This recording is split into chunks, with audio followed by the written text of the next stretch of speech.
तो उसने कहा महाराज ये छोटा नहीं है, इसको जो कोई बोएगा इसमें से सोने के आलू बुखारे निकलेंगे, इसलिए मैंने संभाल के रखा था कि मैं कभी आपको भेंट दूंगा। लेकिन उसके साथ एक शर्त है महाराज। कहते क्या? कहते कि जो कोई इसे बोएगा उसने कभी ज़िंदगी में चोरी ना की हो, ऐसा व्यक्ति चाहिए। तो राजा कुछ सोचने लगे कि नहीं नहीं, मैंने तो कभी ना कभी कुछ किया ही होगा। तो उसके बाद उसने सचिव को कहा कि भाई आप लोग में से कोई मंत्री, प्रधानमंत्री, सेनापति और जेलर सब उसने वहाँ पर बैठे हुए थे। राजा ने बारी बारी सबको कहा कि आप लोग में से कोई इस बीज को बो सकता है। तो सब ने अपने सिर झुका लिया और वहीं पर बैठे रहे। थोड़ी देर के बाद जब राजा चोर ने देखा कि कोई भी इसको बीज को बोने के लिए तैयार नहीं है, तो राजा ने कहा तुम इसे क्यों नहीं बोले थे? तो कहते कि महाराज तो मैंने तो चोरी की हुई, तो मेरे तो हाथ से उगेगा नहीं, मेरे हाथ से सोने के आलू बुखारे नहीं निकलेंगे।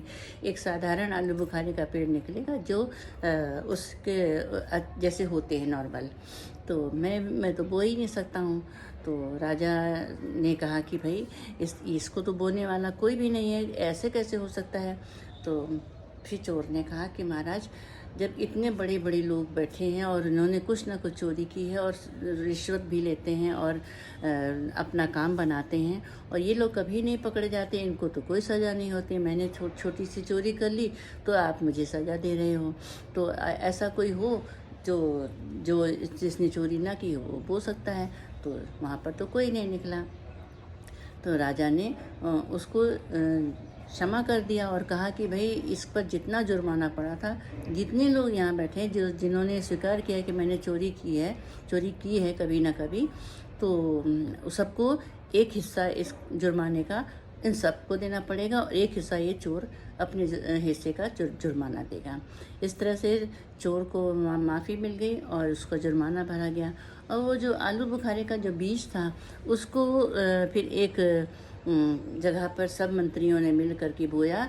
बाद में वो जो पेड़ बड़ा हुआ तो बहुत अच्छे और रसीले आलू बुखारे उसमें निकले जो आज तक भी नहीं पाए जाते थे। इस प्रकार से बच्चों ये बात पता चलती है कि हम सब जीवन में कभी ना कभी चोरी तो करते ही हैं, चाहे लड्डू की कर लें, चाहे चीनी की कर लें, चाहे रुपये पैसे की कर लें, या किसी अपने मित्र के सामान की कर लें।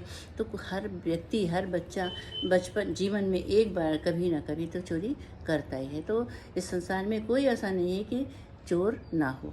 तो कोई बड़ी चोरी करता है अब, लेकिन बचपन में तो सब छोटी छोटी चोरी करते ही हैं। तो चोर सभी हैं और चोर कोई भी नहीं है।